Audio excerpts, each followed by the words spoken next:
दूसरी सदी के शुरू में ये फ़िक़ही स्कूल जो थे वो इस्टेब्लिश हो गए थे, जबकि हदीस की जो बुनियादी किताबें हैं वो तीसरी सदी, जो बुखारी मुस्लिम जो मैंने कल बताया था वो तीसरी सदी से ताल्लुक़ रखती है। इमाम अबू हनीफ़ा का ज़माना मैंने आपको बताया था कि 80 में पैदा हुए हैं और 150 में इंतकाल हुआ है। जी 80 हिजरी में पैदाइश है इनकी और 150 में इनका इंतकाल हुआ है। इनका नाम है नोमान इब्न साबित, ठीक है। नोमान की वजह से बहुत से हनफी जो हैं वो नोमानी लिखते हैं। हमारे दौर में आप जानते हैं मौलाना शिबली नोमानी का नाम है, इसी तरह मौलाना मंजूर नोमानी। इन लोगों ने इसी वजह से जो कट्टर हनफी थे इसलिए उन्होंने नोमान से नोमानी लगा दिया। चुनांचे अल्लामा शिबली के बारे में वो अलीगढ़ जब आए तब वो थोड़े से उनका दिमाग उसी हुआ। उससे पहले जो है अलीगढ़ आने से पहले उन्होंने यही जो अहले हदीस और हनफियों में जो बहसें चलती हैं उसी तरह की उन्होंने कई किताबें उस वक्त मुनाजरे वाली लिख चुके थे। दूसरा जो फ़िक़ही स्कूल है वो इमाम मालिक का है। मालिक इब्न अनस, इमाम मालिक का दौर है नहीं, उनका है 93 नहीं 93 उनका है डेट ऑफ बर्थ है और 179 है इंतकाल की तारीख है। तो इमाम मालिक की किताब है अल मुअत्ता, जिसमें कि हदीस भी हैं, सहाबा के अक़वाल भी हैं, ताबीन के फतावा भी हैं। तीसरा है इमाम शाफ़ई, मोहम्मद इब्न इदरीस शाफ़ई। चौथे हैं इमाम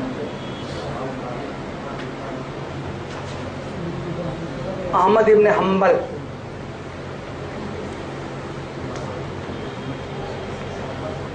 ये बताइए इमाम शाफ़ई की डेट ऑफ बर्थ।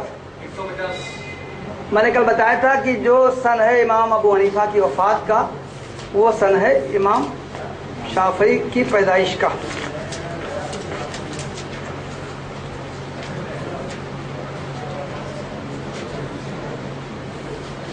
तो 150 में इनकी पैदाइश हुई है और 204 में इनकी वफ़ात हुई है।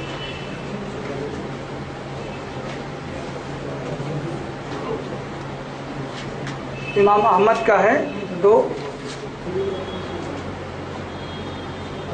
ये गोया ये 4 स्कूल ये फ़िक़ही स्कूल्स हैं जो अब भी हैं, ठीक है। एक स्कूल ऑफ थॉट जो ख़त्म हो गया है लेकिन उसका भी नाम लिख दूँ, उसका है ज़ाहिरी, दाऊद ज़ाहिरी का नाम आता है और इनकी वफ़ात 270 में हुई थी। पैदाइश कब हुई थी मैं नोट इसका 200 के शुरू में इनकी पैदाइश है। इनका इंतकाल हुआ 270 में। ख़त्म हो गया मतलब इंतकाल हुआ था उनका 270 में। ये ख़त्म हो गया मतलब इस फ़िक़्ह के ये फ़िक़्ह इसके फॉलोअर्स नहीं रहे, तो ये अब इसके लोग नहीं पाए जाते हैं। मैं बता दूँ क्यों, मैं बताता हूँ। तो एक फ़िक़्ह और है जिसको हम कहते हैं फ़िक़्ह जाफ़री।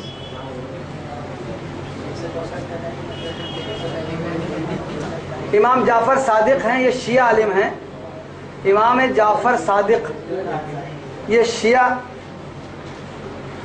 गोया कि शियों की जो फ़िक़्ह है, हज़रत शिया की जो फ़िक़्ह है उसके बानी एक ऐसे हम कहें फाउंडर हैं जाफ़र सादिक। इनका पीरियड मैं नोट नहीं कर सका हूँ, ये इसी ज़माने ये अब्बासी दौर ही का है पीरियड है। तो इनका भी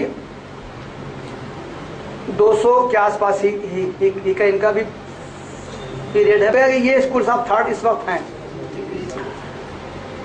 इसमें से अगर हम वो क्लासिफिकेशन अहलुल राय और अहलुल हदीस में फिर जाएं हम, तो इमाम अबू हनीफा का शुमार अहलुल राय में करते हैं और इन तीनों का शुमार अहलुल हदीस में करते हैं।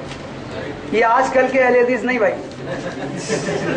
ये आजकल के अहले हदीस जो इस्तिलाह है वो नहीं है, ये कदीम इस्तिलाह है। अहलुल राय और हदीस की जो 2 क्लासिफिकेशन दोनों के पास हदीस का ज़ख़ीरा था, किसी के पास कम किसी का ज़्यादा, इसलिए यह फ़र्क किया गया। अब एक 2 बातें और देखिए, ठीक है। इमाम शाफ़ई जो देखिए, इमाम शाफ़ई की जब पैदा हुए हैं तो इमाम अबू हनीफा का इंतकाल हो चुका था। امام شافعی کے استاد ہیں مالک. امام شافعی نے امام مالک سے حدیثیں حاصل کی ہیں، فقہ حاصل کیا ہے. تو گویا جب امام ابو حنیفہ کا انتقال ہو چکا تھا تو امام ابو حنیفہ کے شاگردوں سے بھی امام شافعی نے استفادہ کیا ہے. اس تعلق سے امام ابو حنیفہ کے دو شاگرد بہت مشہور ہیں، امام ابو یوسف اور امام محمد. امام شافعی نے امام مالک سے بھی حدیث حاصل کی، فقہ حاصل کی، اور امام ابو حنیفہ کے شاگرد ابو یوسف اور حسن سے بھی وہ شاگرد ہیں. ٹھیک ہے. امام احمد کے استاد ہیں امام شافعی. ہر ایک نے دوسرے سے استفادہ کیا ہے، فائدہ اٹھایا ہے. اس وجہ سے امام شافعی نے، امام ابو حنیفہ اہل الرائے ہیں لیکن امام ابو حنیفہ کے شاگردوں سے امام شافعی نے استفادہ کیا ہے. ہر ایک کی الگ الگ فقہ ہے. امام شافعی نے ابو حنیفہ کے شاگردوں سے استفادہ کیا، مالک سے بھی استفادہ کیا، اور اس طرح ان دونوں کے استفادہ کر کے اپنی طرف سے بھی کچھ چیزیں ملا کے انہوں نے ان کی ایک دوسرے فقہ ہو گئی. امام احمد ابن حنبل کی کتاب المسند ہے. تو امام احمد کے شاگرد کے استاد ہیں شافعی، اور امام احمد کے شاگرد ہیں امام بخاری. امام بخاری جو حدیث کے معاملے میں مشہور کہا تھا، وہ امام احمد کے شاگرد ہیں.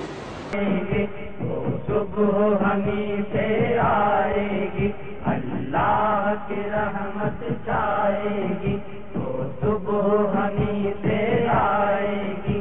بیتیں گے کبھی تو دن آخر یہ بھوک کے اور بیکاری کے، ٹوٹیں گے کبھی